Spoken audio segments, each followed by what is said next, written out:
चलिए आगे बढ़ेंगे। रियली मस्त है सर। क्या? रियली मस्त है। बढ़िया बढ़िया। जब मूड होता है तो बढ़िया बढ़िया शायरी सुनाएंगे आपको, बिल्कुल सर। चलिए, so now we come back to grid computing. कल हमने ग्रिड कंप्यूटिंग के बारे में बात करी थी कि ग्रिड कंप्यूटिंग क्या होता है, उसका यूज़ क्या होता है। और ये कुछ कोरोना वायरस का हमने एग्जांपल लिया था कि भैया इस पे अगर मेरे को रिसर्च करनी है तो केवल मेरे सिटी का डेटा नहीं लगेगा, मेरे को पूरी दुनिया भर का जितना भी जो लोग हैं, जितने पेशेंट्स हैं, जो डॉक्टर्स हैं, उनका भी मेरे को डेटा चाहिए। बिकॉज अगर मेरे को एक फुल प्रूफ रिसर्च करनी है तो मेरे को डेटा बहुत वैरायटी का लगेगा। तो इसको करने के लिए मेरा ये छोटा लाडला प्यारा सा लैपटॉप काम में नहीं आएगा, मेरे को एक वर्चुअल सुपर कंप्यूटर लगेगा। तो मैं या तो उसको परचेज कर लूँ, या मैं इसी ऐसी टेक्नोलॉजी को यूज़ करूँ कि दुनिया के जो सारे डॉक्टर्स के जो सारे कंप्यूटर है उनमें उनके पेशेंट्स का डेटा है, तो उन कंप्यूटर को मैं अपने कंप्यूटर से जोड़ लूँ एक नेटवर्क के बदले, और उनके रिसोर्सेज को मैं अपने कंप्यूटर में यूज़ करूँ। उसको हम कहेंगे, उस टेक्नोलॉजी का नाम है बेटा ग्रिड कंप्यूटिंग। और हमने आपको बताया था कि ग्रिड कंप्यूटिंग ये क्लाउड कंप्यूटिंग के पापा है। बिल्कुल सही, ये क्लाउड कंप्यूटिंग के पापा है। पहले दुनिया में ग्रिड कंप्यूटिंग आया, उसके बाद दुनिया में क्या आया? क्लाउड कंप्यूटिंग आया। तो आपको मतलब उस थॉट प्रोसेस में रहना है कि क्लाउड कंप्यूटिंग नहीं है इसलिए हमको ग्रिड कंप्यूटिंग का यूज़ करना है। तो यहाँ पे इंपॉर्टेंट पार्ट होता है कि जो जो अलग अलग कंप्यूटर आपके नेटवर्क में जुड़ेंगे हम उसको बोलेंगे ग्रिड के नोड्स। और जो सॉफ्टवेयर ये सब इंस्टॉलेशन का ध्यान वगैरह देगा उसको हम लोग बोलेंगे ग्रिड सॉफ्टवेयर, है ना। अब रिसोर्सेस का मतलब क्या होता है? रिसोर्स, आपके कंप्यूटर का रिसोर्स मतलब क्या? आपके कंप्यूटर का जो मेमोरी है, जो हार्ड डिस्क है, दैट इज अ रिसोर्स। आपके कंप्यूटर का जो प्रोसेसिंग पावर है that is also a resource. बात को समझ रहे हो? उसके बाद आपके कंप्यूटर के साथ अगर कोई डिवाइस लगाए, आप जैसे ये पैड लगा हुआ है यहाँ पर मेरे कंप्यूटर के साथ, जहाँ पर मैं लिखता हूँ इस पैड पर, तो यहाँ पर आपको दिखाई देता है, तो this pad is a special equipment. और इस पैड को हम बोल सकते हैं कि ये क्या है? एक स्पेशल इक्विपमेंट है। उसके बाद ये माइक यहाँ पर लगा हुआ है कि जिससे अगर मेरी आवाज़ आप तक जो आ रही है ये माइक की वजह से आ रही है, करेक्ट। तो this are the special equipments that are attach to my computer. तो ये जो डिवाइसेस इधर अटैच्ड है बेटा, these are called as special equipments. तो ये स्पेशल इक्विपमेंट्स को भी ग्रिड में हम लोग साथ में जोड़ सकते हैं। मतलब आप इमेजिन करो कि यूएस का कोई बहुत फेमस सा डॉक्टर है, उसके वहाँ पर एडवांस लेवल की एमआरआई मशीन है, और उसका डेटा मुझे इंडिया में चाहिए बिकॉज मैं बड़ी रिसर्च कर रहा हूँ कोरोना वायरस पे। तो मेरे को उधर जाने की ज़रूरत नहीं है, मैं अपने कंप्यूटर से उसके कंप्यूटर को जोड़ूंगा, और उसके कंप्यूटर से जो एमआरआई मशीन जुड़ी है उसको मैं यहीं पर बैठकर कंट्रोल करूंगा। उसको कहते हैं हम लोग, वो एमआरआई मशीन क्या बन गई? Special equipment. ओके। और रिसोर्स क्या होता है? आपको मतलब जो अलग अलग कंप्यूटर्स होंगे उनमें जो अलग अलग सॉफ्टवेयर्स लगे होंगे, वो सॉफ्टवेयर्स को भी मैं अपने कंप्यूटर में एक्सेस करके यूज़ कर सकता हूँ। तो मेरे को अलग से कोई लाइसेंस पे करने की ज़रूरत नहीं है। Are you understanding? तो ना केवल स्पेशल इक्विपमेंट्स, ना केवल प्रोसेसिंग पावर, ना केवल मेमोरी, बल्कि सॉफ्टवेयर्स को भी मैं अपने कंप्यूटर में यूज़ कर सकता हूँ इस ग्रिड कंप्यूटिंग की टेक्नोलॉजी से।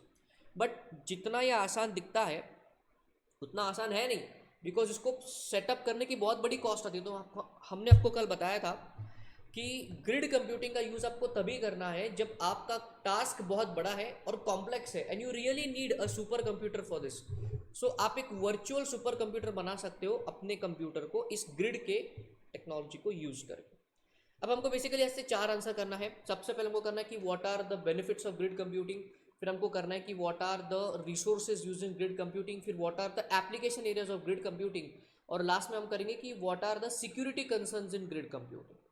तो चलिए जी, सबसे पहले हम बात करेंगे resources used in grid computing. अच्छा, एक एक और चीज़ मैं आपको बता दूं कि ये जो ग्रिड है, इसमें जब आपको किसी नए डॉक्टर का पीसी आपके साथ जोड़ना है तो सर प्रोसेस क्या होती है?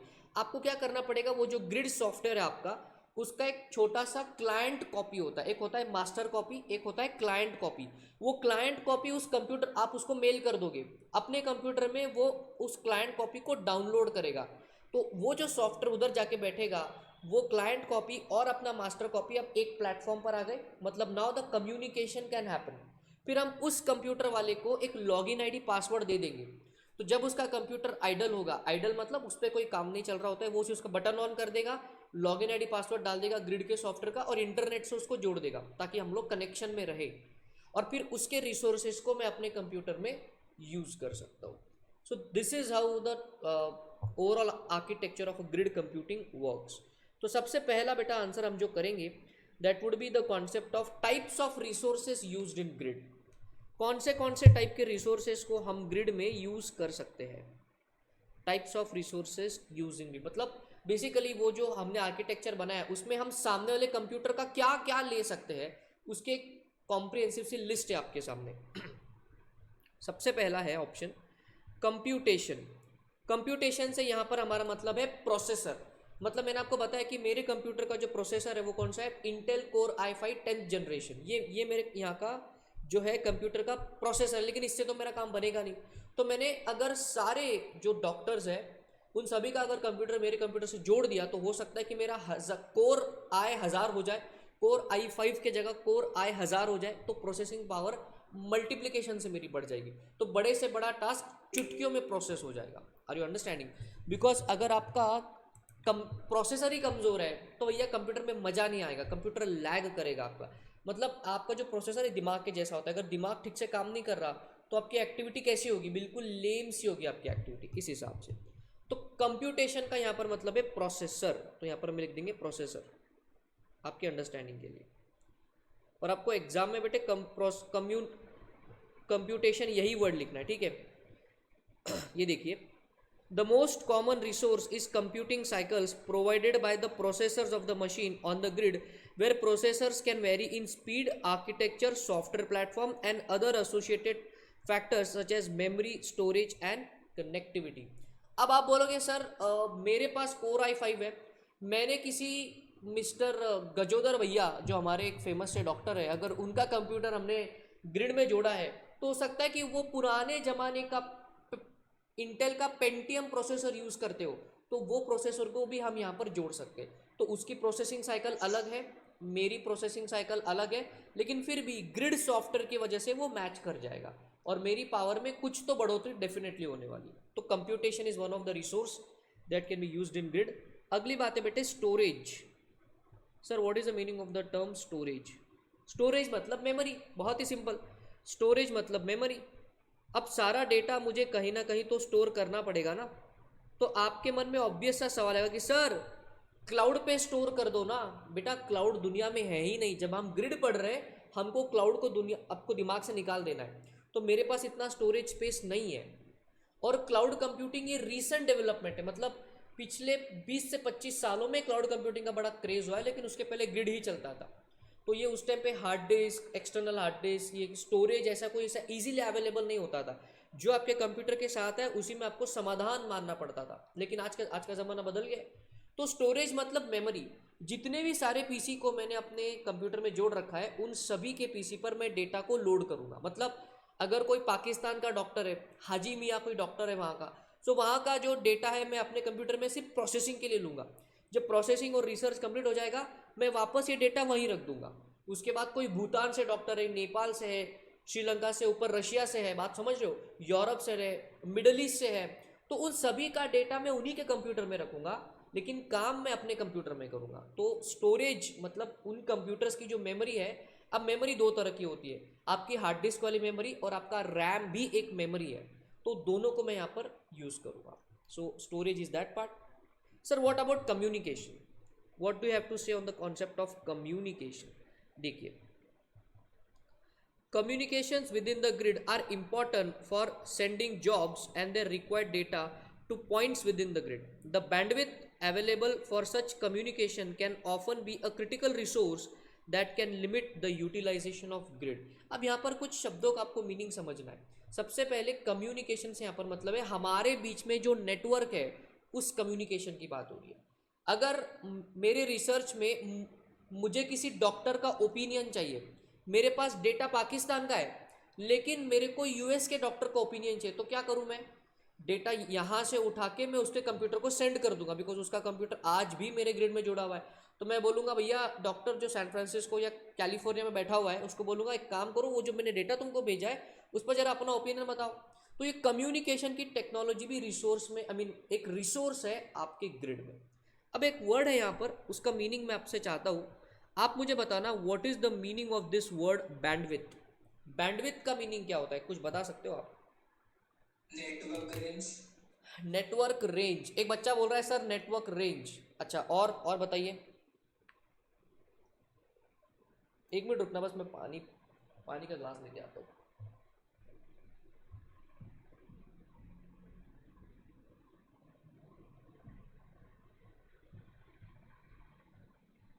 यस बताइए। एक हो गया नेटवर्क रेंज, दूसरा क्या होगा?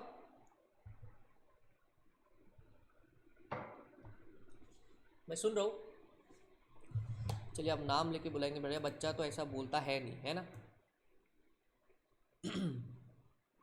चार्मी जी आप बताइए, बैंडविड्थ का मतलब क्या होगा बेटा, बताइए आप।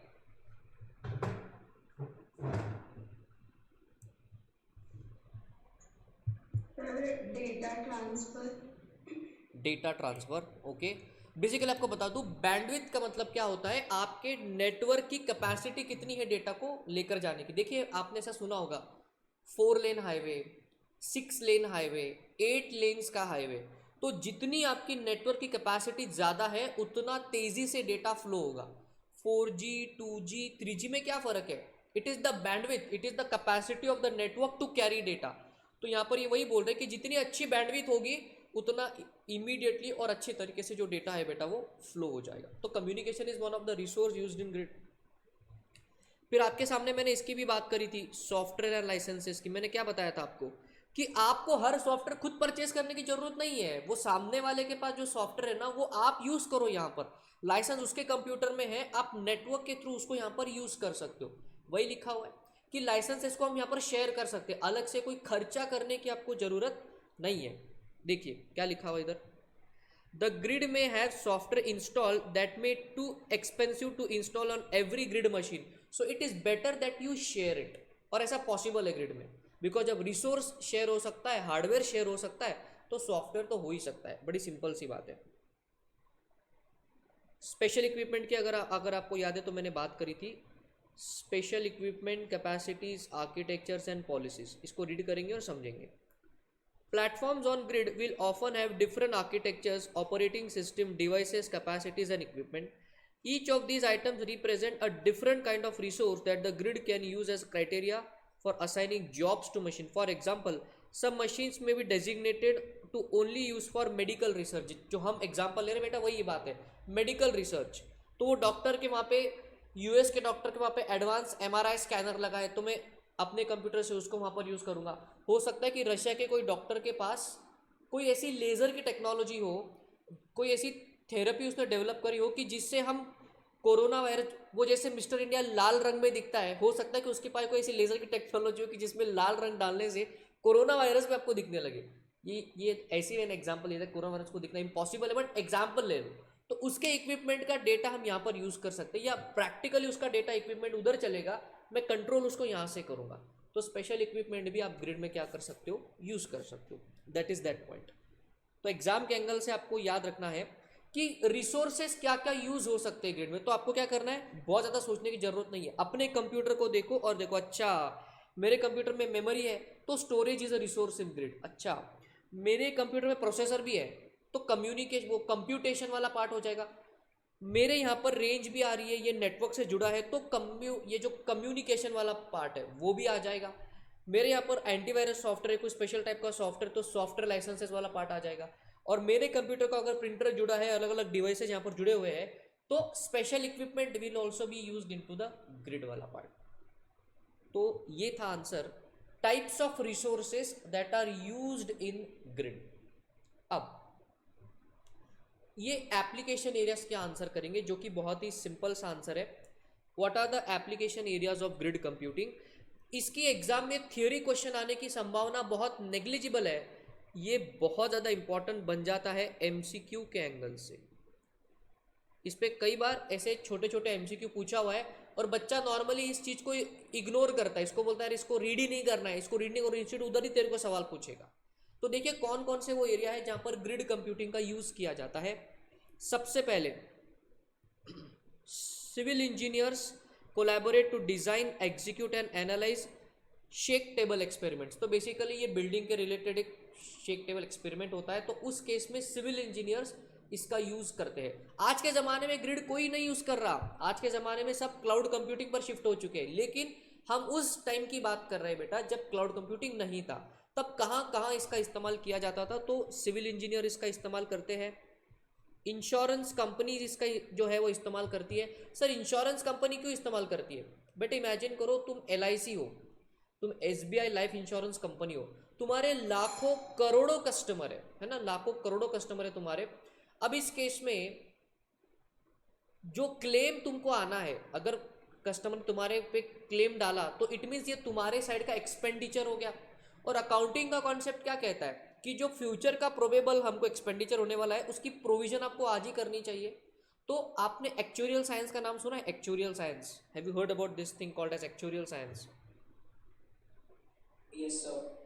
तो एक्चुरीज जो जो मतलब ये भी काफ़ी रिस्पेक्टेड प्रोफेशन है। एक्चुरीज अगर आप कर लेते हो तो आपको एक कॉम्प्लिकेटेड से मैथमेटिकल कैलकुलेशन करके प्रोबेबिलिटी का बड़ा खेल होता है कि आपके कितने कस्टमर हैं, उसमें से कितनी प्रोबेबिलिटी है कि इसमें से कितने लोग क्लेम करेंगे, फिर उसका एक कैलकुलेशन होगा, फिर वो प्रोविजन आपको प्रॉफिट एंड लॉस अकाउंट में जो है जाकर के लगानी है। तो वो कॉम्प्लेक्स कैलकुलेशन के लिए भी ग्रिड कंप्यूटिंग का यूज़ किया जाता है।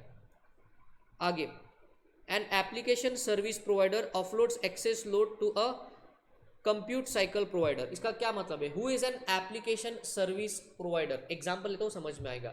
Facebook is an application service provider, Instagram is an application service provider, WhatsApp is an application service provider। तो जब क्लाउड नहीं था तब ग्रिड कंप्यूटिंग से ये सर्विसेज आपको दी जाती थी। तब तो मतलब सोशल मीडिया भी इतना पॉपुलर नहीं था, लेकिन अगर जो भी था वो ग्रिड कंप्यूटिंग की मदद से पॉसिबल था। आगे, an enterprise configures internal and external resources to support e business workload. Imagine करो companies like Amazon, companies like Alibaba, ये तो ग्लोबल ई कॉमर्स कंपनीज है। अपना जो फ्लिपकार्ट स्नैपडील है ये तो अपने भारत तक सीमित है, लेकिन अमेजॉन एंड अलीबाबा को पूरी दुनिया के लोग जानते हैं और पूरी दुनिया में ये लोग बिजनेस करते हैं। तो इनके ऑफिसेस लगभग हर कंट्री में है। तो उनके ऑफिसेस को जोड़ेंगे कैसे, वो ई बिजनेस करेंगे कैसे, आपस में इंटरनेट ये नेटवर्क बनाएंगे कैसे? ग्रिड कंप्यूटिंग की मदद से। और जो हमने आपके साथ एग्जांपल लिया कोरोना वायरस का, वो क्या है? Large scale science and engineering projects. Large scale science and engineering projects, medical research is a part of scientific research. तो लार्ज स्केल है वो बिकॉज पूरी दुनिया भर का डेटा हमको एनालाइज करना है। तो ये कुछ एरियाज है जहां पर ग्रिड कंप्यूटिंग का यूज होता है। आपको याद कैसे रखना है? Civil engineers, application service provider, ये आपने कोरोना वायरस का एग्जांपल याद आना चाहिए। तो large scale science projects, insurance company use करती है इसका, ई कॉमर्स वाले बंदे इसका इस्तेमाल करते हैं। लेकिन आज के ज़माने में इनमें से शायद ही कोई ग्रिड कंप्यूटिंग आज यूज़ करता है। आज जो है सब लोग क्या यूज़ करते हैं? क्लाउड कंप्यूटिंग, बिकॉज वो अफोर्डेबल है, ज़्यादा एडवांस है, इसमें कॉम्प्लेक्शन मतलब इसमें कॉम्प्लेक्सिटी बहुत है, वो थोड़ा ईजी टू यूज़ है, यूज़र फ्रेंडली है। तो ये थे दो आंसर कि what are the resources use in grid and what are the application areas of grid. अब आते एक मेमोरी टेक्निक वाले आंसर से जो बहुत बार पूछा जाता है, इसलिए हमने इसके लिए एक एमटी ही बना दी। What are the benefits of grid computing? What are the benefits of grid computing?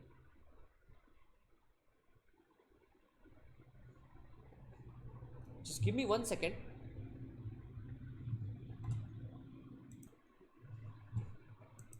सो चलिए we are back again. Benefits of grid computing हम लोग आंसर करेंगे। बहुत सारे पॉइंट्स इसमें, ये बहुत बार पूछा जाता है आपके एग्जाम में, तो आप इसको स्टार मार्क कर लो। दो एरियाज पे ये लोग काफ़ी क्वेश्चंस पूछते हैं, थियोरी वाले क्वेश्चंस। एक है आपका बेनिफिट्स ऑफ ग्रिड, और जो चौथा क्वेश्चन है that is security concerns in grid, वहाँ पर ज़्यादा क्वेश्चंस पूछे जाते हैं। तो इसकी एमटी हम लिखेंगे, तो मेरे साथ आपको लिखना है बेनिफिट्स ऑफ ग्रिड के लिए। सो राइट डाउन एमटी।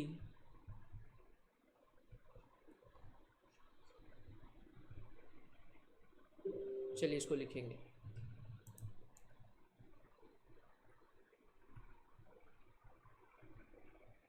ऑर्गेनाइजेशन की रिलायबल मैनेजमेंट ने, ऑर्गेनाइजेशन की रिलायबल मैनेजमेंट ने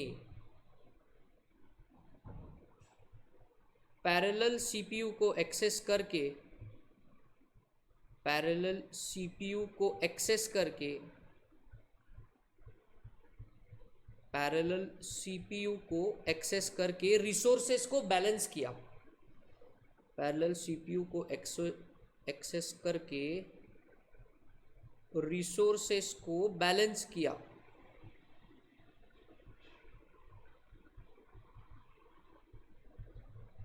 ये है एक सेंटेंस कि जिससे पूरा आपका जो आंसर है वो रेडी हो जाता है। एक बार फिर रिपीट करेंगे। ऑर्गेनाइजेशन की रिलायबल मैनेजमेंट ने पैरेलल सीपीयू को एक्सेस करके रिसोर्सेज को बैलेंस किया। फिर से, ऑर्गेनाइजेशन की रिलायबल मैनेजमेंट ने पैरेलल सीपीयू को एक्सेस करके रिसोर्सेज को बैलेंस किया। अब यहाँ पर पॉइंट्स कौन कौन से हैं पहले मैं हाईलाइट कर देता हूँ। यहाँ पर पॉइंट्स है आपके, organisation is 1 point, reliable is 1 point, management is 1 point, parallel CPU से 1 पॉइंट आएगा, एक्सेस से 1 पॉइंट आएगा, रिसोर्स 1 पॉइंट है और बैलेंस 1 पॉइंट है। ये इतने सारे पॉइंट यहाँ पर कवर हो जाते हैं। ओह गलत कलर हो गया, ये तो काफ़ी अलग सा लग रहा है। It's better to underline. ये पॉइंट है, रिलायबल है, मैनेजमेंट है, पैरेलल है, एक्सेस है, रिसोर्सेस एंड बैलेंस।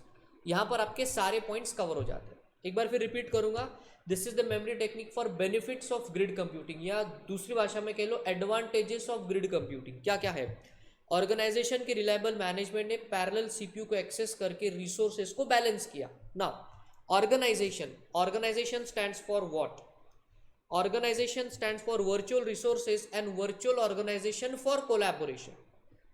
हम इसको यहाँ पर लिखेंगे organisation, virtual resources and virtual organisations for collaboration. मतलब बताऊंगा सबका एक एक बार, पहले पॉइंट्स बता दूं। Reliable stands for reliability, reliable stands for concept of reliability. फिर उसके बाद मैनेजमेंट था, तो management stands for management, management stands for management.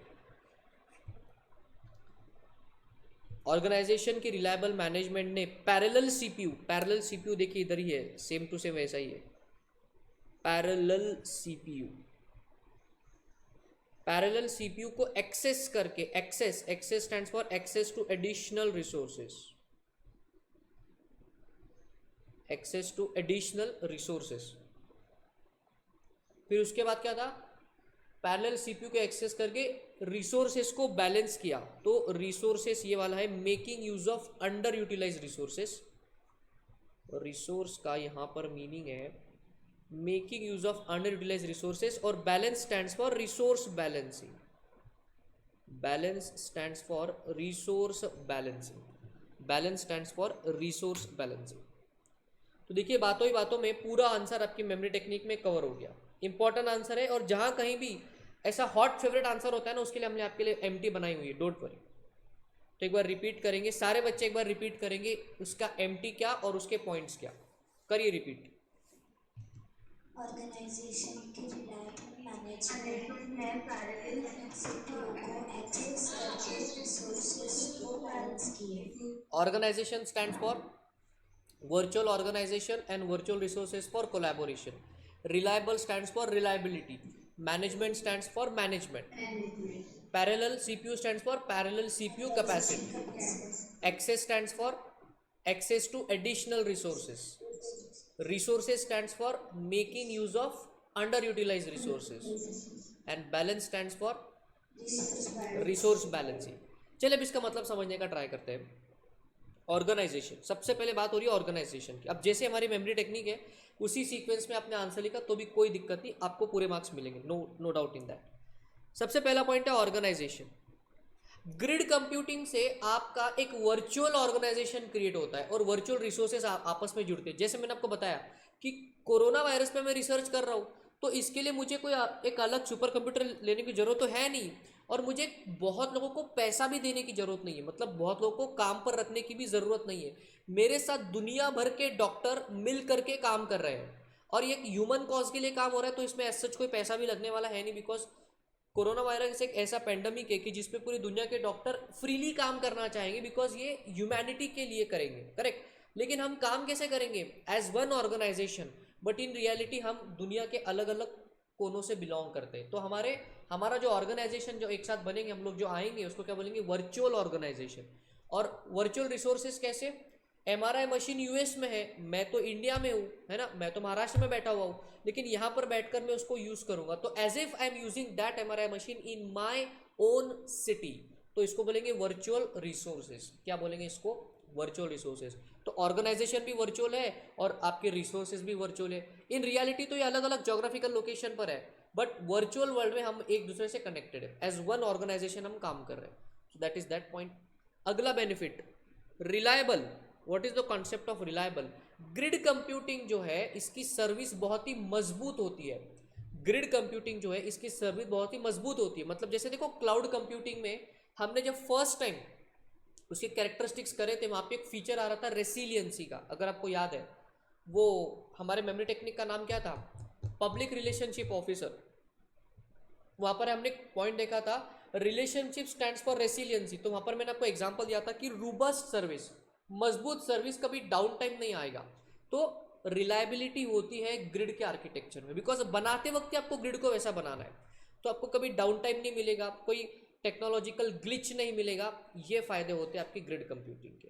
Management, sir management का क्या फ़ायदा मिलेगा ग्रिड कंप्यूटिंग में? चलिए उसको दिखाएंगे आपको। बेसिकली जब आप इतने बड़े लोगों के साथ काम कर रहे हो, इतनी बड़ी लेवल पर काम कर रहे हो, तो आपको एक सेपरेट आईटी टीम रखनी पड़ेगी आपके ऑर्गेनाइजेशन में, ये सारा जो टेक्नोलॉजी है वो हैंडल करेगी। बिकॉज मैं तो रिसर्च में लगा हूँ, तो मैं टेक्नोलॉजी पे ध्यान दूँ कि मैं रिसर्च कर लूँ। तो एक सेपरेट आईटी टीम बैठी होती है जो इसका मैनेजमेंट करती है। और ये आईटी टीम की जिम्मेदारी है कि जब कोई नया डॉक्टर हमारे साथ जुड़ना चाहता है तो उस डॉक्टर को ग्रिड सॉफ्टवेयर का कॉपी भेजना, उससे इंस्टॉलेशन करवाना, उसका लॉगिन आईडी पासवर्ड बनाना और उसको प्रॉपरली हमारे जो है वो ग्रिड में जोड़ लेना।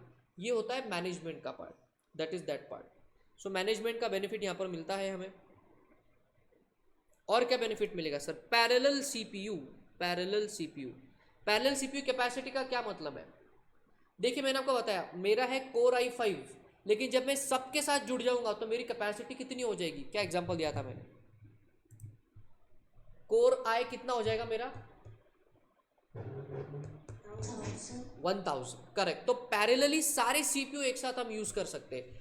थोड़ा सा डेटा मैंने उधर प्रोसेसिंग को दे दिया, कुछ डेटा मैंने भूटान में प्रोसेसिंग को भेज दिया, कुछ डेटा मैंने मेरे कंप्यूटर पर यूज कर लिया, कुछ डेटा मैंने रशिया भेज दिया प्रोसेसिंग के लिए। तो पैरेलली हर जगह पर डेटा का प्रोसेसिंग हो रहा है और उसी को हम लोग कहते हैं parallel CPU capacity, that is that part. Access, access का मीनिंग था एक्सेस टू एडिशनल रिसोर्सेज, जो बताया ना मैंने, स्पेशल इक्विपमेंट। जो रिसोर्सेज का आंसर हमने किया, इसीलिए वो आंसर हमने पहले किया बिकॉज उसका रेफरेंस यहाँ पर आने वाला है कि जो एडिशनल रिसोर्स है, उनके एमआरआई मशीन, उनका जो सिटी स्कैन मशीन है, उनके जो अलग अलग टाइप के मेडिकल इक्विपमेंट्स है, हमारे एग्जाम्पल के लिए बात कर रहा हूँ, वो सारे हमको यूज करने मिलेंगे without need of purchasing them. तो access to additional resources, that is that part. Resource stands for making use of under utilise resources. अब इमेजिन करो नेपाल एंड भूटान, ये एक ऐसी कंट्रीज है कि जहाँ पर मेडिकल फैसिलिटीज उतनी एडवांस लेवल पर नहीं है। तो वहाँ के जो डॉक्टर है उनके पास जो कंप्यूटर जो सिस्टम है वो अच्छे तो है, लेकिन उनका यूज़ नहीं हो पा रहा है बिकॉज वहाँ पर बाकी की फैसिलिटीज़ अवेलेबल नहीं है। तो उनका जो कैपेसिटी है वो अंडर यूटिलाइज्ड है। कंप्यूटर इक्विपमेंट है लेकिन यूज़ करने का जो है वो नॉलेज नहीं है। हो सकता है कि वैसा कोई उनको ट्रेनिंग नहीं दे रहा हो, ऐसा हो सकता है कि काफ़ी सारा रिसोर्स अंडर यूटिलाइज्ड है। तो ग्रिड कंप्यूटिंग की मदद से मैं क्या करूँगा, मुझे उस रिसोर्स की ज़रूरत है तो मैं उनको बोलूँगा भैया एक काम करो, तुम्हारा जो कंप्यूटर है ना वो मेरे को दे दो यहाँ पे, मैं उसका यूज़ करूँगा। तुम तो कर नहीं रहे वहाँ पे, वो वेस्ट हो रहा है उधर, तो उससे बेटर हम यहाँ पर उसको यूज़ करेंगे। तो ग्रिड कंप्यूटिंग की मदद से हम अंडर यूटिलाइज रिसोर्सेज को भी यूज़ करेंगे यहाँ पर, करेक्ट। इमेजिन करो आपके घर में एक लैपटॉप पड़ा हुआ है और वो उसको आप यूज़ नहीं करते, तो ऐसे लैपटॉप को ग्रिड में जोड़ दो, मैं उसका यूज़ कर लूँगा यहाँ पर। आपके घर पे तो वो वैसे भी बंद पड़ा है, तो इट्स बेटर आप उसको इंटरनेट से कनेक्ट कर दो, मेरे रिसर्च के वर्क में तो काम आ जाएगा, कुछ तो भला हो जाएगा किसी का। So that is the concept of making use of under utilised resources. अगर ग्रिड कंप्यूटिंग नहीं होता ना तो इतनी बड़ी task without super computer possible ही नहीं था। बट क्योंकि ग्रिड कंप्यूटिंग है इसीलिए सुपर कंप्यूटर लेने की ज़रूरत नहीं है। जहाँ जहाँ पर कैपेसिटीज अवेलेबल है हम उसको साथ में जोड़ लेंगे और हमारा काम बन जाएगा। So that is the concept of making use of under utilise resources. Balance, balance stands for what? Resource balancing. अब ये सर रिसोर्स बैलेंसिंग कैसा होता है? अब देखिए जरा, let us talk about storage. Let's take an example of storage. अब देखो ये इंडिया है, ठीक है, और अपने इंडिया का ही एग्जांपल लेंगे। इंडिया की 4 बड़ी मेट्रो सिटीज़, एक है अमची मुंबई, उसके बाद है दिल्ली दिल वालों की, हैदराबाद,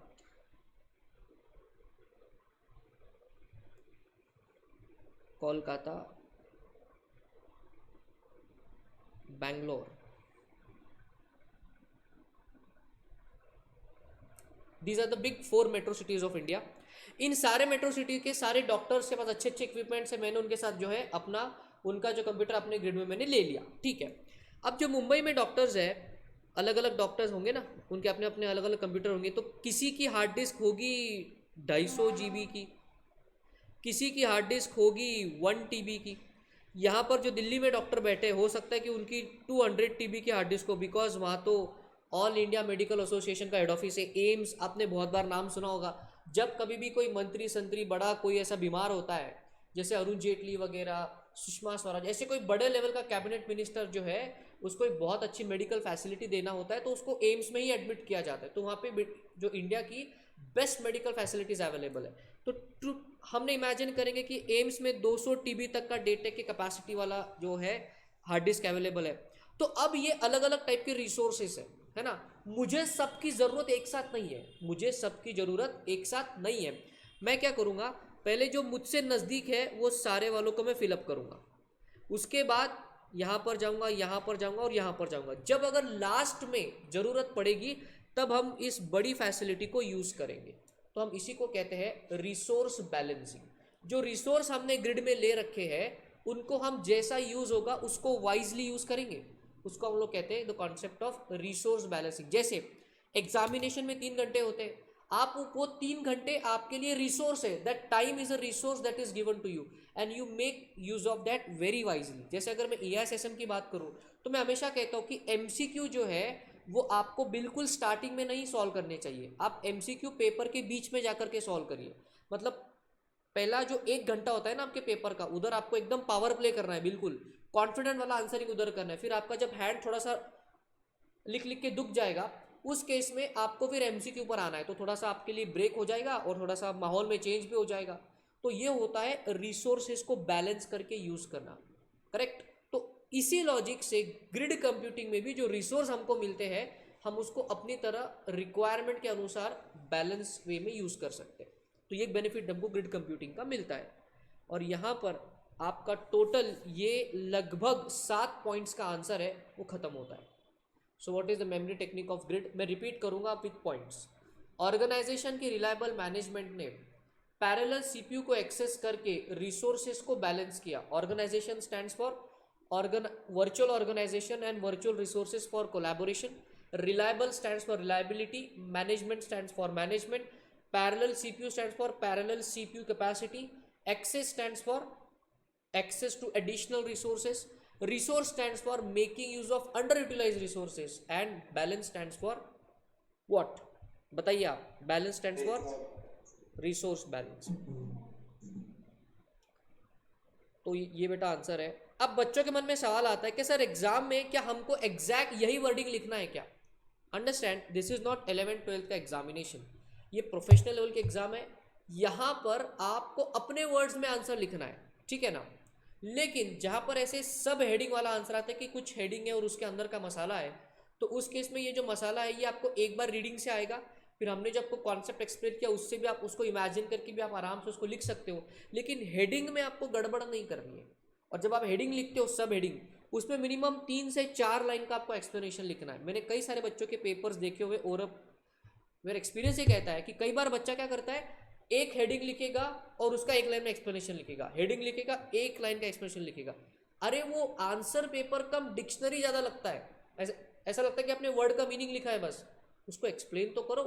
और ये कंटेंट आपको लिखने के लिए कहाँ से आएगा बेटा? रीडिंग से आएगा। एक बार आपको सिलेबस का रीडिंग करना ज़रूरी है, लिखने का कंटेंट रीडिंग से ही आएगा। आपको समझाने के लिए हम लोग डेफिनेटली है, याद करवाने के लिए हम लोग डेफिनेटली है आपके साथ, बट बेटा जो रीडिंग वाला पार्ट है वो आपको अपने दम पर एक बार तो मिनिमम एक बार तो करना ही पड़ेगा। सो that was the concept of grid computing के बेनिफिट्स। अब आते हैं इस वाले आंसर पे। ये रिसेंट एग्जामिनेशन का क्वेश्चन है, अभी जो एग्जाम हुआ था पीछे उसमें ये क्वेश्चन आया टोटल 4 मार्क के लिए। What are the security points और security concerns in grid computing? तो ये आ चुका है एक बार, अभी रिसेंटली आया। Security concerns in grid computing. अब बच्चा बोलता है सर अभी पिछले एग्जाम में आ गया ना, मतलब ये एग्जाम में आएगा नहीं तो अपने को पढ़ने का ही नहीं है। अरे बेटा ऐसा नहीं होता, ये इंस्टीट्यूट है, हो सकता है इस पर थ्योरी क्वेश्चन पूछ लिया, अब थ्योरी नहीं पूछेंगे एमसीक्यू पूछेंगे, और तुम इसी को छोड़ के जाओगे तो फिर तो बल्ले बल्ले हो गए, वहीं पर तुम क्लीन बोल्ड हो जाओगे। तो बिल्कुल कुछ भी नहीं छोड़ना है आपको, सब कुछ पढ़ के जाना है। तो यहाँ पर टोटल 6 पॉइंट्स है, let us focus on the first 3 points. पहले 3 पॉइंट को हम समझेंगे, बाकी 3 पॉइंट बाद में देखेंगे। सबसे पहला पॉइंट कहता है, हम पढ़ क्या रहे, सिक्योरिटी के रिलेटेड पॉइंट। सबसे पहला पॉइंट हम बोल रहे हैं single sign on. Now what is this concept of single sign on. देखिए मैं कुछ आपको सवाल पूछूंगा, उसके आप मुझे जवाब दीजिए। जब आप एक बार फेसबुक में लॉगिन करते हो, लेट अस से फॉर एग्जांपल मैंने अपने फेसबुक में लॉगिन करा, मैंने प्रोफाइल पिक को अपलोड करा और मैं लॉग आउट हो गया। मैं फिर लॉगिन किया, मैंने स्टेटस अपडेट किया और मैं लॉग आउट हो गया। मैंने फिर लॉगिन किया, मैंने जाके अपने ही स्टेटस को लाइक किया, फिर मैं लॉग आउट हो गया। मैं फिर लॉगिन हो गया, मैंने जाके दोस्त के किसी दोस्त की फ़ोटो को, आप समझ गए मैं क्या कहना चाह रहा हूँ, उसको जाके लाइक करा, फ्रेंड रिक्वेस्ट भेजी, किसी की फ्रेंड रिक्वेस्ट एक्सेप्ट करी, मैं फिर लॉग आउट हो गया। तो मैं ये जो सारी एक्टिविटीज़ है ये हर बार लॉगिन लॉग आउट करके करूँगा, या मैं एक बार लॉगिन हो गया तो सारी एक साथ भी कर सकता हूँ? क्या कहना है आपका? सर सारी एक साथ भी कर सकते हैं। करे एक बार आप लॉगिन कर लियो तो सारा एक साथ कर सकते हो या नहीं कर सकते हो आप? Yes sir. कर सकते हैं ना। उसी कॉन्सेप्ट को कहते हैं सिंगल साइन ऑन, कि एक बार आपने अकाउंट में एंट्री कर ली, फिर अब उसमें जो भी एक्टिविटीज़ है उसको एक ही सिंगल लॉगिन में कर सकते हो, और जब आपका पेट भर जाए, आपका मन भर जाए, काम खत्म हो जाए, फिर एक बार आप लॉग आउट हो जाना। तो that is the concept of single sign on. तो सर ग्रिड में कैसा यूज़ हो रहा है?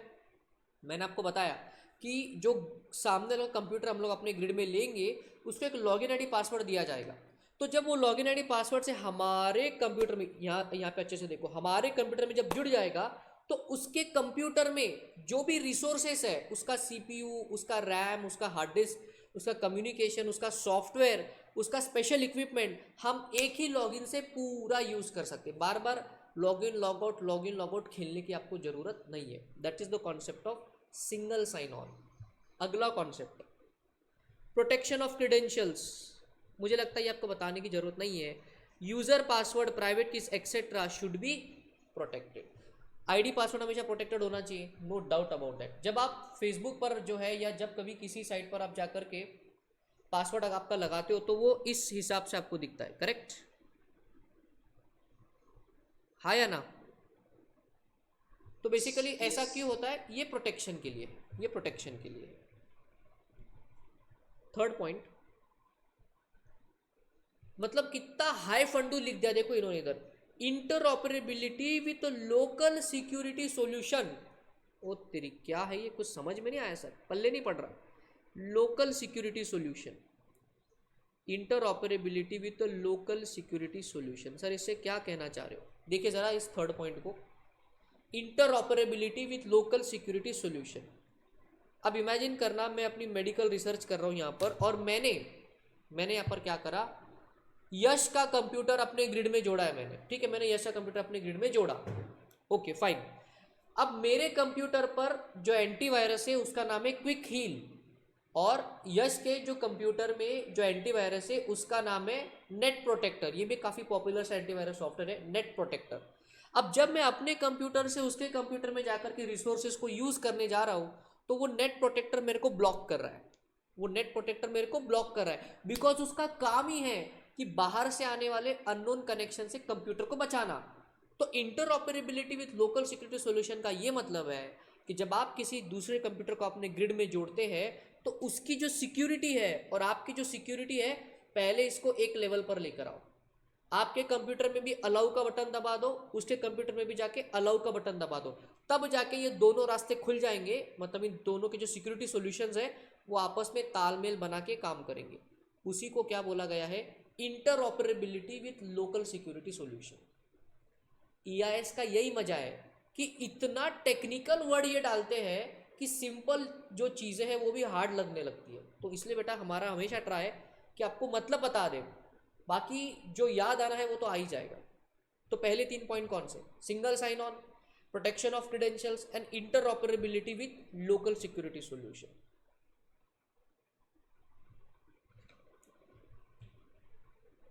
उसके बाद ये फोर्थ पॉइंट है, fourth, fifth and sixth point. चलिए अब इसको पढ़ेंगे हम। एक है एक्सपोर्टेबिलिटी, एक है support for secure group communication and support for multiple implementation. Exportability पे यहाँ पे क्या मतलब है? एक्सपोर्टेबिलिटी के यहाँ पर ये मतलब है कि जब कभी भी जो ग्रिड सॉफ्टवेयर है ना, उसमें हमेशा इंक्रिप्शन का टेक्नोलॉजी।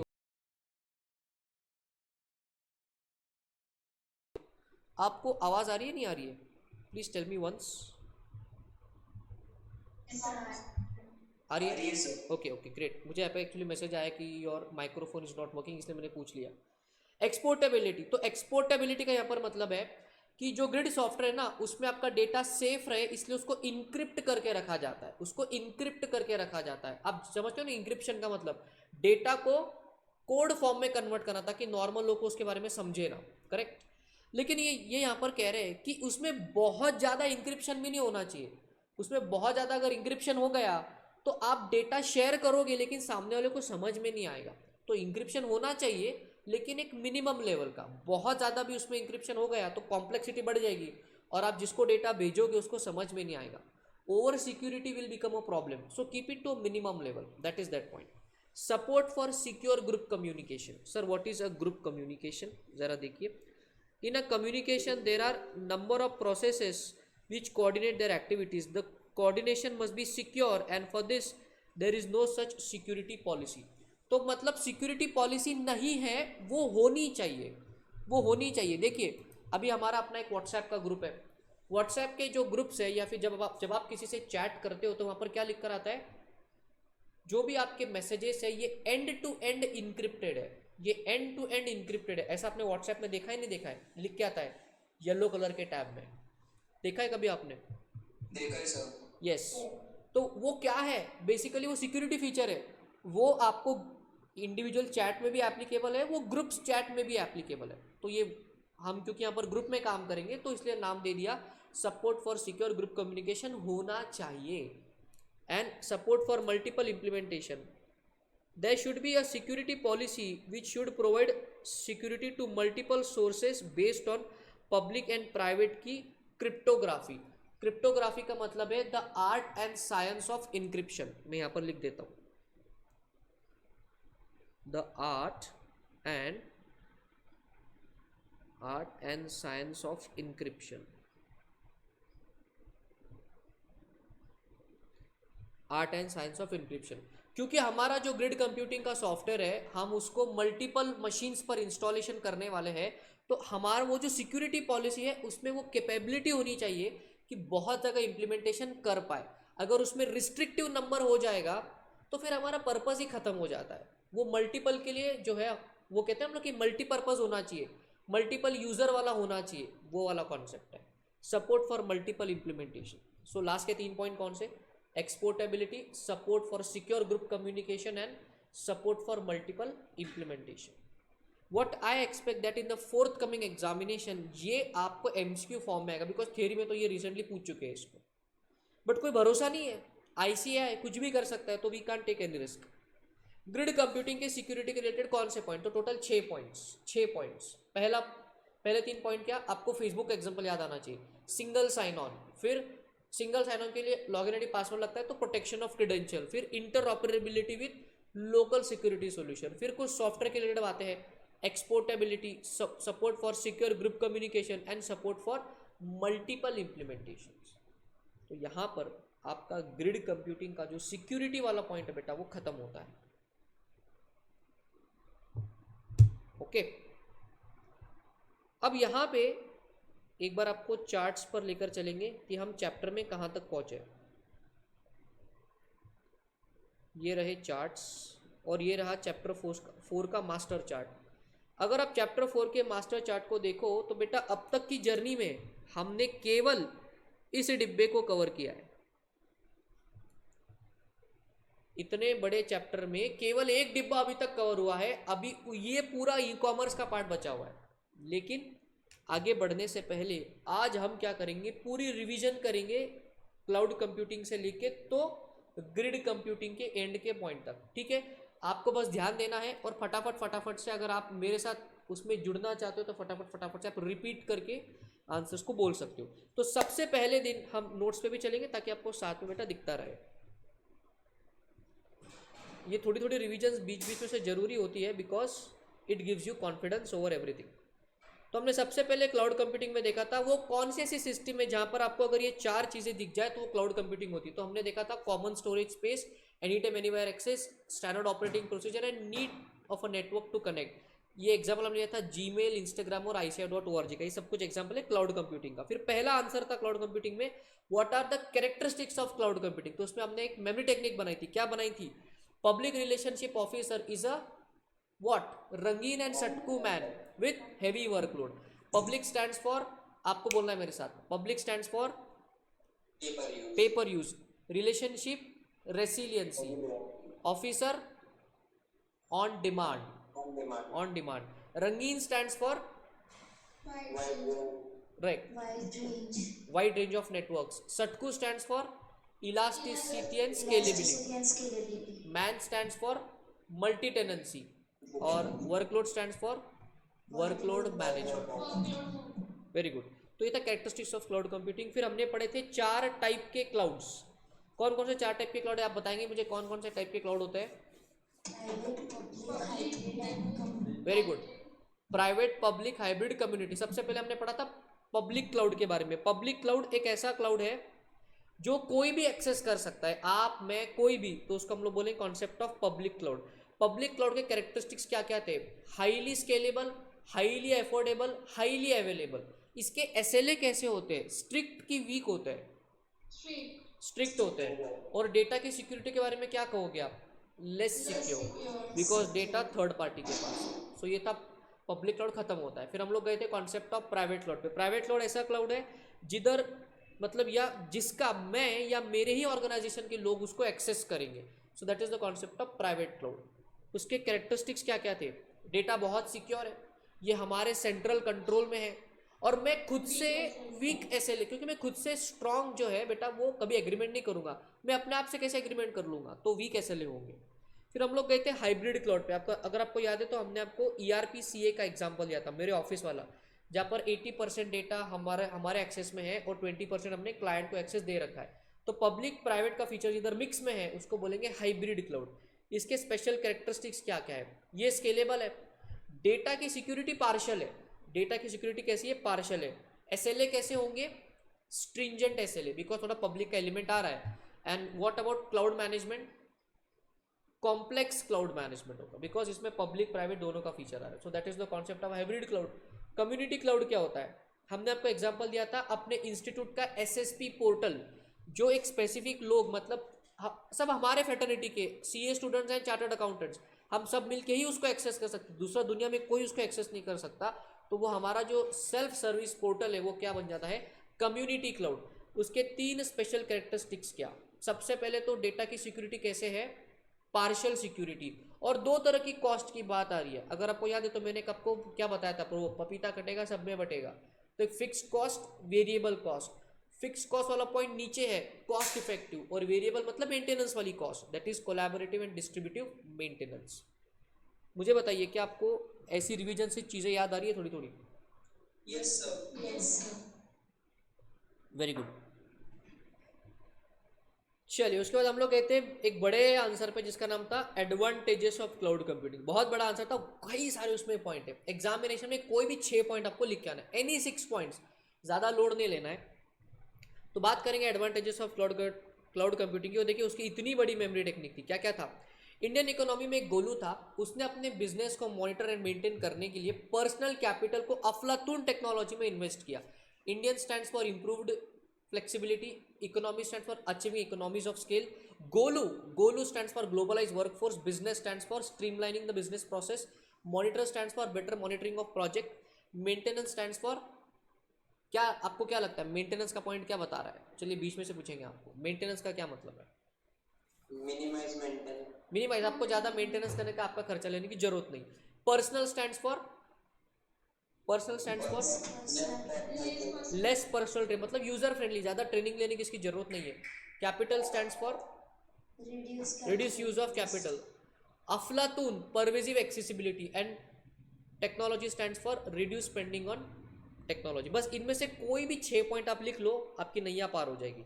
फिर हमने कुछ डिसएडवांटेजेस ऑफ क्लाउड की बात करी थी बेटा, इसमें क्या क्या था इंपॉर्टेंट। इंटरनेट गया, क्लाउड का कनेक्शन चला गया, डेटा की सिक्योरिटी को लेकर के हमेशा दिक्कत तो रहती है। फिर हमने एक अच्छा सा पॉइंट देखा था कि इंटरऑपरेबिलिटी ये क्लाउड में पॉसिबल नहीं है। मतलब आपको याद है तो मेरे को अगर गूगल ड्राइव से डेटा माइक्रोसॉफ्ट के वन ड्राइव पर चढ़ाना है तो एक क्लिक में नहीं जाएगा, ये मेरे को मैन्युअली डाउनलोड करना पड़ेगा और मैन्युअली अपलोड करना पड़ेगा। That is that point. और उसके बाद क्या था, एप्लीकेशन पे रिस्ट्रिक्शन। ये जो अपने माइक्रोसॉफ्ट ऑफिस के एप्लीकेशन है ये माइक्रोसॉफ्ट के वन ड्राइव में तो चल जाएंगे लेकिन गूगल ड्राइव में नहीं चलेंगे, ड्रॉप बॉक्स में नहीं चलेंगे। तो ये थोड़ा सा एप्लीकेशन के यूसेज को लेकर भी क्या है, रिस्ट्रिक्शन है। तो ये थे कुछ drawbacks of cloud computing. Benefits भी देख लिए। अब चले थे हम जाकर के देखा था हमने क्या, कैरेक्टरिस्टिक्स वाला पार्ट नहीं, अब service models of cloud computing. Main 3 type के सर्विस मॉडल होते हैं। पिरामिड का एग्जांपल याद आ जाना चाहिए। बेसमेंट में क्या होता है, इंफ्रास्ट्रक्चर, उसके ऊपर होता है प्लेटफॉर्म और उसके ऊपर होता है software as a service. Software as a service में हम लोग उसका इस्तेमाल करते हैं, है ना। So that is the concept of software as a service, क्योंकि वो पहली चीज समझ में आती है, इसलिए सॉफ्टवेयर एज अ सर्विस में इसमें एक आंसर था instances of software as a service. क्या क्या था, testing as a service, API as a service and email as a service.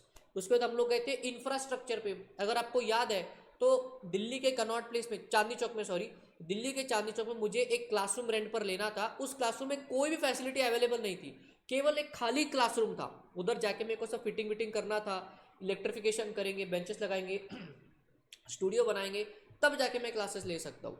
तो उन्होंने जो मेरे को जो खाली क्लासरूम प्रोवाइड किया है, मतलब केवल एक बेसिक सा इंफ्रास्ट्रक्चर प्रोवाइड किया है। तो ऐसे कंप्यूटर की दुनिया में जब आपको केवल नेटवर्किंग, केवल डेटाबेस, केवल ऐसे सर्वर दिया जाता है और आपको बाकी चीज़ें सब खुद करना है, तो जो सामने वाले ने आपको दिया है उसको क्या बोलेंगे हम, इंफ्रास्ट्रक्चर एज अ सर्विस। इसके लिए हमने एक प्रोवर्ब लिख के लिया था, come build and operate. That is the concept of infrastructure as a service. Characteristics of infrastructure as a service का मेमोरी टेक्निक है हमारे पास। सेंट्रल मॉल में W ने इंफ्रास्ट्रक्चरल स्कैम किया। Central stands for centralize management, mall stands for metered services, W stands for web services, web access, sorry. Infrastructural stands for shared infrastructure and scam stands for scalable.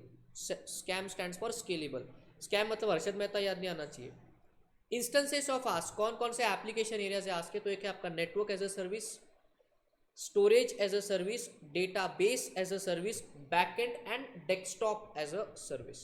फिर हम गए थे platform पर। Platform क्या होता है, platform का equation क्या था, infrastructure plus extra services, right.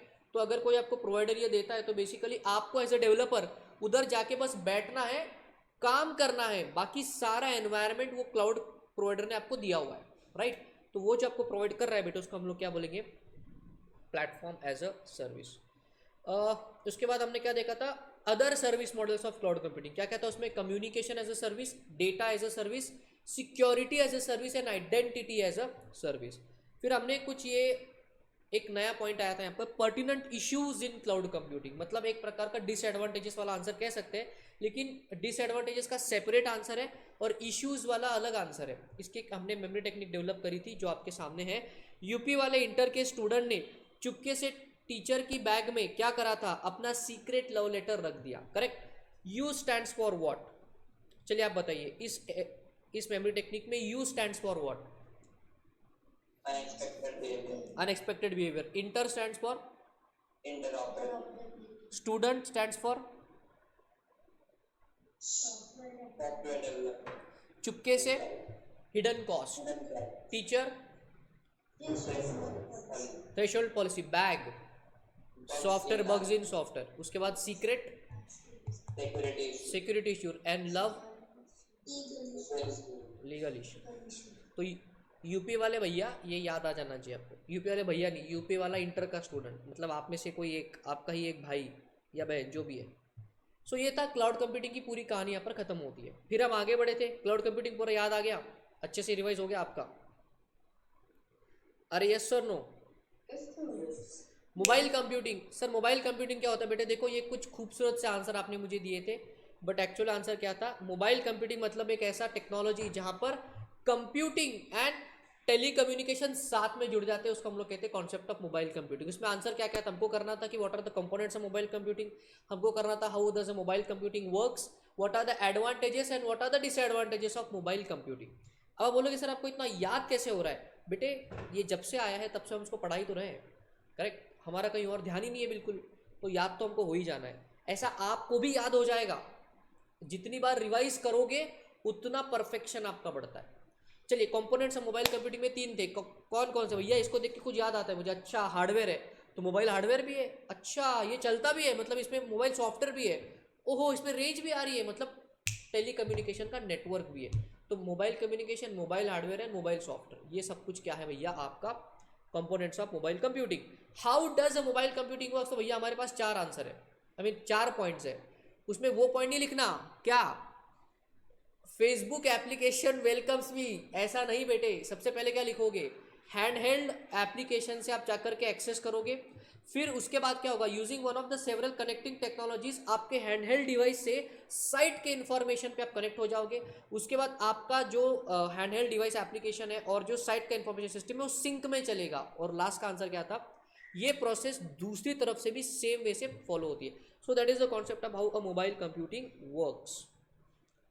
Benefits of mobile computing भैया बीकॉम आंसर, ये देखो ये सब आपने ही मुझे बताया है, मैंने सिर्फ पूछा है आपसे, बताया सब आपने ही है, तो आपको अलग से कुछ याद करने की जरूरत नहीं है, जो मन में लिखते जाइए, सब आंसर सही रहेगा। Limitations of mobile computing total 6 points है यहाँ पर। पहले 3 पॉइंट, इनसफिशिएंट बैंडविड्थ, सिक्योरिटी का दिक्कत है, पावर कंजम्पशन का प्रॉब्लम है। उसके बाद transmission interference, potential health hazard and human interface with the device, ये कुछ निगेटिव पॉइंट्स है आपके मोबाइल कंप्यूटिंग के। उसके बाद ग्रीन आईटी की बात करेंगे बेटे, ग्रीन आईटी हरे रंग का कंप्यूटर, बेटा वो नहीं होता, ग्रीन आईटी का मतलब होता है एनवायरमेंटल फ्रेंडली कंप्यूटिंग। तो इसमें आपको आंसर क्या लिखना है, ग्रीन कंप्यूटिंग की बेस्ट प्रैक्टिसेस क्या है। तो इसका हमने एक शॉर्टकट डेवलप करा था, आपको बताया था कि आपको इन 4 एरियाज में आंसरिंग करना है। कौन कौन सा, रिसाइकल में 2 पॉइंट लिखना है, एनवायरमेंटल फ्रेंडली परचेज डिसीजन में आपको 2 पॉइंट लिखना है, reduce the use of paper में आपको 2 पॉइंट लिखना है, and use of conservative energy या कंजर्व एनर्जी करो, इस पे आपको 2-2 पॉइंट लिखना है। तो ऐसे कर करके आपके टोटल 8 पॉइंट हो जाएंगे। वैसे तो एग्जाम में आपसे केवल 6 पॉइंट एक्सपेक्टेड है। काफ़ी एनवायरमेंटल स्टडीज वाला ये आंसर था, हमने दबा के इसको डिस्कस करा था। उसके बाद में हम लोग गए थे, ओहो बढ़िया सी कॉन्सेप्ट, बहुत ही simple, bring your own device, सवारी अपने सामान की खुद जिम्मेदार है। ये डायलॉग इधर एप्लीकेबल होता है।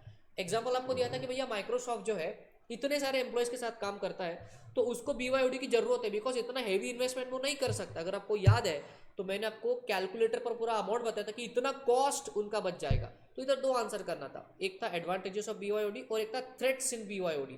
तो एडवांटेजेस का आपका मेमोरी टेक्निक क्या था भैया, एक बार इसको रिपीट करेंगे, हैप्पी एम्प्लॉयज इफिशियंसी को अडॉप्ट करके IT बजट्स को सपोर्ट करते हैं। हैप्पी एम्प्लॉयज स्टैंड्स फॉर, आपको जवाब देना है, happy employees, efficiency increase employee efficiency, adopt stands for early adoption of new technologies, IT budgets lower IT budgets, and support stands for it reduces support requirement। मैं बाकी के बच्चों से request recommendation करूंगा, भैया तुम भी पार्टिसिपेट करो, मजा आएगा आपको। आज कुछ बच्चे एब्सेंट है क्या, why do I think that some people are absent today, कौन नहीं आया भैया आज, कौन अपने घर पाप लेके जाएगा या कौन घर पे पाप कर रहा है, कौन बच्चा नहीं आया, पता नहीं चल रहा है, चलिए कोई बात नहीं। इमर्जिंग BYOD थ्रेट्स, इसका एक बहुत ही बढ़िया सा मेमोरी टेक्निक है और डरावना है, दैट इज डायन, device risk, implementation risk, application risk and network risk. Emerging BYOD threats, डायन याद आनी चाहिए। देन वेब 3.0, वेब 5.0 भी आराम से कवर करेंगे बेटा, पहले पूरा रिवाइज कर ले। वेब 3.0, 2.0, 1.0 पूरा कंपैरिजन आपको दिखाया, 4 भी आपको दिखाया। फिर लेकिन 3 में 2 इंपॉर्टेंट पॉइंट क्या थे, web semantic web and web services. उसके बाद हम सीधा जंप करे थे और हम चले थे आपके IoT के कॉन्सेप्ट पर। IoT क्या होता है, नॉन लिविंग थिंग्स को इंटरनेट पर जोड़ देंगे, सेंसर डालेंगे, वो डेटा को एक दूसरे के साथ भेजेंगे और कम्युनिकेट करेंगे। That is the simple concept of IoT, internet of things. 2 answer थे इसमें, application areas of IoT and risk in IoT। तो एप्लीकेशन में कोई भी 6 पॉइंट आपको लिखने, लेकिन हम फटाक से सारे रिवाइज करेंगे। होम अप्लायंसेस में यूज होता है, ऑफिस अप्लायंसेस में यूज होता है, गवर्नमेंट भी इसका इस्तेमाल करता है, हॉलीडे मूवी में अक्षय कुमार ने अपने हाथ पर चिप डाल ली थी, ह्यूमन इंटरफेस, ह्यूमंस भी इसका इस्तेमाल करते हैं। कहाँ कहाँ और होता है? एप्पल का smart watch, wearable, smart city, smart grid, industrial internet of things. उसके बाद क्या क्या आ गया? कनेक्टेड कार, फरारी वाला एग्जाम्पल याद आना चाहिए। कनेक्टेड हेल्थ, उसके बाद smart supply chain and smart retail, Walmart का एग्जाम्पल याद आ जाना चाहिए आपको। सो इतने एप्लीकेशन एरियाज है भैया किसके? Application areas of IoT। IoT के बाद हम कहाँ चले थे? उसके रिस्क पर चले थे। कौन कौन से रिस्क है भैया? यूजर को रिस्क है तो मैन्युफैक्चरर को भी रिस्क है, टेक्नोलॉजी वाली रिस्क है तो एनवायरमेंटल वाली भी रिस्क है, कुछ इस हिसाब से 4 तरह की रिस्क होती है आपके IoT में। उसके बाद हम चले थे कहाँ पे? चिट्टी रोबोट, आर्टिफिशियल इंटेलिजेंस पर चले थे। रोबोट मूवी याद आ जानी चाहिए भैया। आर्टिफिशियल इंटेलिजेंस क्या होता है? हमारे पास है नेचुरल मशीन्स को हम डिसीजन मेकिंग सिखाते हैं भैया, इसी को कहते हैं कॉन्सेप्ट ऑफ आर्टिफिशियल इंटेलिजेंस। ठीक है, 2 आंसर थे, application areas and risk. Application areas क्या क्या थे? गेम्स में हो सकता है, मेडिकल में हो सकता है, पोएम पोएट्री वगैरह में हो सकता है। उसके बाद वो ऑनलाइन असिस्टेंट्स में है, रोबोटिक सर्जरी होती है, ऑटोनोमस सेल्फ ड्रिवन कार है, इतने सारे उसके एप्लीकेशन है ना। मैथमेटिकल थ्योरम्स को भी प्रूव किया जा सकता है। रिस्क क्या है? अगर ये बहुत ज़्यादा बढ़ जाएगा तो हमारे को ये जो है दिक्कत पैदा करेगा। It will be a threat to the human race itself. उसके बाद हमारी थिंकिंग कैपेसिटी डिक्रीज हो जाएगी अगर हम इन पर ओवर डिपेंडेंट हो जाए। करेक्ट। और क्या होगा? AI कैपेबल मशीन्स में किल बटन होना चाहिए, बिकॉज अगर वो हद से ज़्यादा बेकाबू हो जाए तो भैया हम उनको टर्मिनेट करना चाहिए, ऐसा कोई फैसिलिटी वहाँ पर होनी चाहिए। So that was all about आपका AI का ही दूसरा पार्ट है machine learning. Machine learning is pre वाला पार्ट और उसका जो रिजल्ट है that is called as AI पहले आया कि मशीन लर्निंग पहले आया? मुर्गी पहले आया कि अंडा पहले आया? वो वाली बात है। तो पहले मशीन लर्निंग होती है, उसके बाद AI आता है, लेकिन दोनों इंटरकनेक्टेड है। इसके बिना ये अधूरा, इसके बिना ये अधूरा, इससे दोनों के आंसर डिट्टो सेम है, एप्लीकेशन एरियाज और उसके रिस्क। फिर यहाँ पर हम कूदे थे आपके वर्चुअलाइजेशन के कॉन्सेप्ट पर। वर्चुअलाइजेशन मतलब क्या होता है बेटा? कंप्यूटर की दुनिया में जो नहीं होता है लेकिन लगता है कि वो है, उसको कहते हैं वर्चुअलाइजेशन। फिर से रिपीट करूंगा, वर्चुअलाइजेशन कंप्यूटर की दुनिया में जो नहीं लगता है, जो लगता है कि वो है बट एक्चुअल में रियलिटी वो नहीं है, उसको कहेंगे हम लोग कॉन्सेप्ट ऑफ वर्चुअलाइजेशन। कितने टाइप के वर्चुअलाइजेशन में देखे थे? कौन बताएगा कितने टाइप के वर्चुअलाइजेशन है? 3 टाइप्स ऑफ वर्चुअलाइजेशन कौन कौन सा? Hardware virtualisation, network virtualisation and storage virtualisation. Very good. मुझे लग रहा है केवल एक बच्चे की रिवीजन चल रही है या 2-3 बच्चों की चल रही है, बाकी बच्चे क्या कर रहे हैं? हाँ जी भैया, कहीं आप डे ड्रीमिंग तो नहीं कर रहे या वो कोई पावर वाला मेडिटेशन तो नहीं कर रहे, पावर योगा वगैरह? तो बेटा क्लास में ना करो, घर जाके करो। क्लास में मेडिटेट करना अलाउड नहीं है। चलो आ जाओ इधर। एप्लीकेशन एरियाज ऑफ वर्चुअलाइजेशन कहाँ कहाँ इसका इस्तेमाल होता है? Server consolidation, disaster recovery, testing and training, portable application, portable work spaces. Correct. यहाँ पर जो है ये इसका यूज होता है। और हम आ गए थे ग्रिड कंप्यूटिंग में, जो कि है आपके पापा ऑफ क्लाउड कंप्यूटिंग। तो इसको रिवाइज करने की जरूरत नहीं है बिकॉज ये आज ही हमने इसको कवर किया है। अब मुझे बताना, क्या पूरा कंप्यूटिंग टेक्नोलॉजीज आपके आंखों के सामने एक बार घूम गया जल फटाक से? Yes sir. रिवीजन होने से कॉन्फिडेंस बढ़ता है। ठीक है, सो दैट वाज ऑल। हम केवल ई कॉमर्स का पार्ट अब स्टार्ट करेंगे, थोड़ा सा इंट्रोड्यूस करेंगे and will and the lecture today. ऐसा बीच बीच में धमाके करता रहूँगा मैं, बीच बीच में आपका कहीं भी किसी भी स्टूडेंट से रिवीजन के बारे में पूछेंगे और बोलेंगे बताओ बच्चा रिवीजन तो तुमको बताना पड़ेगा, तो आपको पार्टिसिपेट करना बेटे, आपके फ़ायदे के लिए बात चली। बताओ मैं रिवाइज करके क्या करूँगा? आप सोचो, हर बैच में मैं मिनिमम 3 से 4 बार सिलेबस को रिवाइज कर लेता हूँ। मुझे क्या फ़ायदा हो रहा है? मुझे थोड़ी ना एग्जाम देनी है। आप समझ रहे हो? मुझे रात को 3 बजे उठ के पूछो आप, सर ये जो कॉन्सेप्ट है कौन से चैप्टर में कौन से पेज पर है, मुझे पूरा याद हो चुका है। तो मैं अपने लिए रिवाइज नहीं कर रहा हूँ, मैं आपके लिए रिवाइज कर रहा हूँ। तो आपको मेरा साथ देना है जब हम रिवीजन कर रहे हैं and expect more students to participate. Ultimately बेटा बेनिफिट आपको ही मिलना है। ठीक है, चलिए, है ना? ऐसा नहीं समझना सर रिवीजन करें। बेटे सर को रिवीजन करना क्या है? ये देखो अपन तो सीए बन चुके हैं, तो हम क्यों रिवाइज करेंगे? लेकिन हम आपके लिए रिवाइज करें तो आपको साथ देना है हमारा। चलिए, अब चैप्टर का जो टाइटल है जरा उसको देखिए, e commerce, m commerce and emerging technologies. तो जो इमर्जिंग वाला पार्ट था वो खत्म हो गया है, वो पूरा हमने कंप्लीट कर लिया। अब ई कॉमर्स एम कॉमर्स की बात करेंगे। ई कॉमर्स का मतलब क्या होता है सर? कौन बताएगा मेरे को? चलो बहुत सिंपल सा सवाल है, ई कॉमर्स का मतलब क्या होता है? इंटरनेट का यूज करके जो कॉमर्स की एक्टिविटी ट्रेडिंग परचेसिंग सेलिंग वो सब का सेलिंग वगैरह के लिए, मतलब जो चीज़ आप फिजिकल में जाकर करते हो। अच्छा, हम जो वर्चुअल क्लासेस कर रहे बेटे, ये भी ई कॉमर्स का पार्ट है, यस और no? It's also part of e commerce. Amazon, Flipkart, Snapdeal, Alibaba, सबसे आप परचेस करते हो, that's a part of e commerce. Basically e commerce क्या है? इंटरनेट का यूज करके वर्चुअल दुनिया में अगर हम कोई ट्रांजैक्शंस कर लेते हैं, उसको हम कहते हैं the concept of e commerce. Sir, E commerce में फेसबुक एडवर्टीजमेंट्स भी कवर होती है, ई कॉमर्स में इंस्टाग्राम के एडवर्टीजमेंट्स भी कवर होती है, करेक्ट? ये सब चीज़ आपको आ रही है ई कॉमर्स में। एक ट्रेडिशनल बिजनेस मॉडल आपको यहाँ पर दिखाया हुआ है। नॉर्मल जो ई कॉमर्स के पहले की दुनिया थी वो कैसी थी? मैन्युफैक्चरर से होलसेलर के पास आएगा, होलसेलर से ये रिटेलर भैया के पास आएगा, और रिटेलर भैया से फिर हमारे पास ये प्रोडक्ट आता है। अगर आप इस टी शर्ट की बात करो तो ये पहले कहीं मैन्युफैक्चर हुआ, फिर ये होलसेलर के पास आया, फिर ये रिटेलर के पास आया, फिर हमने उससे यहाँ पर प्रिंट करवा लिया अपना लोगो, और उसके बाद ये कस्टमर के पास आया। तो ये नॉर्मल साइकिल है in traditional commerce. E commerce में कैसा होता है? कई बार directly manufacturer to customer connect होता है। जैसे शाओमी का एग्जांपल लेंगे, शाओमी की वेबसाइट, शाओमी ब्रांड सभी को पता है क्या? Yes sir. या रेडमी का ब्रांड नाम सुना होगा आपने, रेडमी। यस।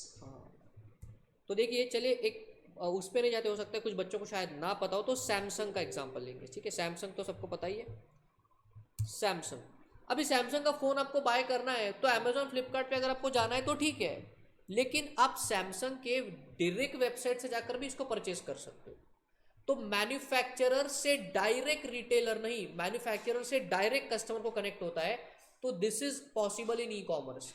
लेकिन जब ई कॉमर्स नहीं था तब ट्रेडिशनल कॉमर्स का जो what we can say model क्या था? मैन्युफैक्चरर, होलसेलर, रिटेलर, फिर कस्टमर। अभी क्या, ये मॉन्स्टर देखो यहाँ पर गैलेक्सी M42 का ऐड चल रही है, तो सीधा मैन्युफैक्चरर से सीधा कस्टमर के हाथ में प्रोडक्ट आ जाएगा। तो इसके कई सारे बेनिफिट्स होते हैं, ये हम अगली क्लास में देखेंगे, बेनिफिट्स ऑफ ई कॉमर्स। लेकिन आई होप आपको मोटा मोटी तौर पे समझ में आ रहा है कि ई कॉमर्स का कॉन्सेप्ट क्या है, मेन मॉडल क्या है। इस डायग्राम को समझेंगे और आज की क्लास को यहीं पर स्वाहा करेंगे। ये देखो, ओल्ड मॉडल ऊपर था, ये न्यू मॉडल है नीचे, दिस इज न्यू मॉडल, ठीक है? ये जो हेडिंग है, ये हेडिंग ऊपर के लिए बेटे, ओल्ड मॉडल, ये नीचे का अपना न्यू ई कॉमर्स है। अब देखो इधर, ये बच्चा बैठा है, ऑनलाइन ऑर्डर कर रहा है कुछ, शॉपिंग कार्ट में वो क्या करेगा? अलग अलग प्रोडक्ट्स को ऐड करेगा। नॉर्मल ई कॉमर्स पे जो आपने करा है वो ये प्रोसेस है।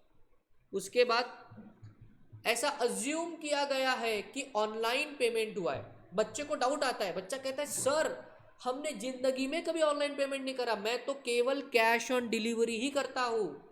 पहले इस्तेमाल करें फिर विश्वास करें, हम घड़ी डिटर्जेंट के फॉलोअर है। बेटे आपका वो जो फॉलोअरशिप है वो बाजू में रखो। आप जब ई कॉमर्स की बात करेंगे तो हम यहाँ पर ग्लोबल लेवल पर सोचेंगे। आप जानते हो कैश ऑन डिलीवरी ये कॉन्सेप्ट सिर्फ इंडिया में है, ओनली इन इंडिया। पूरे वर्ल्ड में जहाँ कहीं भी ई कॉमर्स है वहाँ पर ऐसा कोई कैश ऑन डिलीवरी का कॉन्सेप्ट है ही नहीं। सर फिर ये इंडिया में क्यों है? ये इंडिया में बेटा अपने को भरोसे का प्रॉब्लम है, अपने को बाजू वाले पे भरोसा नहीं होता।